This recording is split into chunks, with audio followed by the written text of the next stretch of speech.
नमस्कार, आस्वाद आपली फणसच्या चॅनलमध्ये आपलं स्वागत आहे. तर आज आपण मस्तपैकी असा मुगाचा हेल्दी नाश्ता बनवणार आहोत. त्याला आपण कटोरी पिझ्झा म्हणू शकतो. खूप टेस्टी लागतो आपला हा नाश्ता, म्हणजे मुलांना टिफिनमध्ये वगैरे देण्यासाठी छान असा नाश्ता आहे. मुलं चपाती भाजी वगैरे खायला कंटाळा करतात, तर अशा वेळी आपण मुगापासून मस्त असं हे कटोरी पिझ्झा आपण बनवून देऊ शकतो. आणि मुलांना थोडंसं वेगळं बघून आवडतंसुद्धा आणि हेल्दीसुद्धा आहे. बनवायलासुद्धा जास्त वेळ लागत नाही. तर आता आपलं हे कटोरी पिझ्झा कसा बनवायचा ते बघूयात.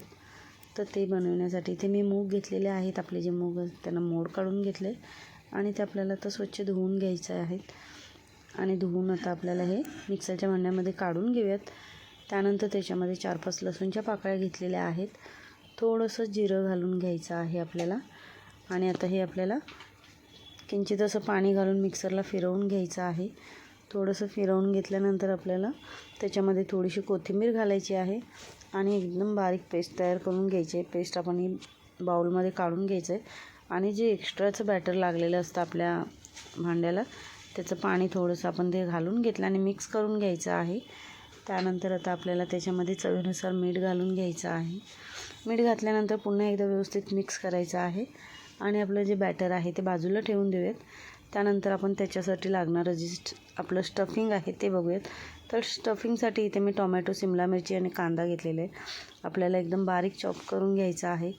जर आपल्याला अजून काही भाज्या हव्या असतील, कोबी, गाजर वगैरे, तर त्यासुद्धा आपण ॲड करू शकतो. तर आपल्या इथे स्टफिंग तयार झालेलं आहे. तर त्याच्यामध्ये आपण जे आपलं पिझ्झा मिक्स असतं ना ते घालायचं आहे.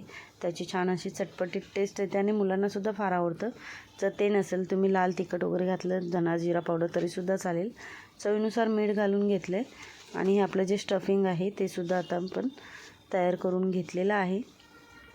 त्याच्यानंतर आपल्याला आता आपले कटोरी जे आहेत ते बनवायचे आहेत. तर त्यासाठी इथे मी आपलं जे आप्याचं भांडं आहे ते गरम करायला ठेवलेलं आहे. गरम झाल्यानंतर त्याच्यामध्ये आपल्याला किंचित असं तूप पसरवून घ्यायचं आहे सगळीकडे, किंवा नाही पसरवलं तरीसुद्धा चालेल, कारण आपलं नॉनस्टिक असतं त्यामुळे अगदी सहजपणे आपले कटोरे त्याच्यातून निघतात.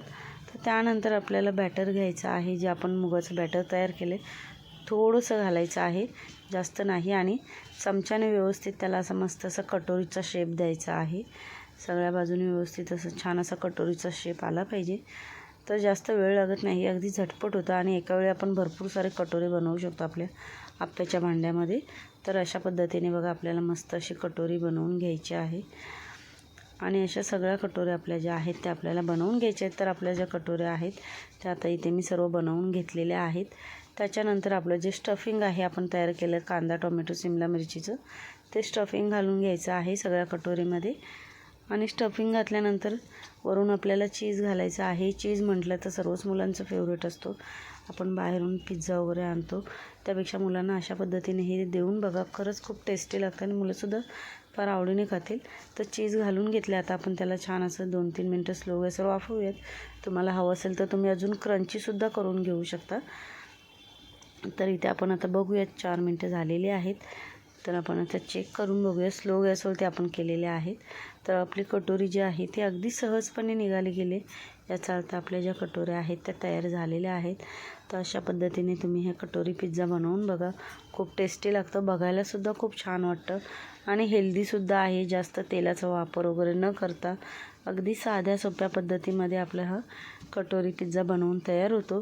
तर तुम्हाला आजचा आपला हा कटोरी पिझ्झाचा व्हिडिओ कसा वाटला हे कमेंट करून नक्की सांगा. आणि चॅनलवरती नवीन असाल तर चॅनलला सबस्क्राईब करा. बेल आयकॉनचं बटन प्रेस करा, म्हणजे आपल्या व्हिडिओचे येणारे नोटिफिकेशन तुम्हाला सर्वात आधी मिळतील.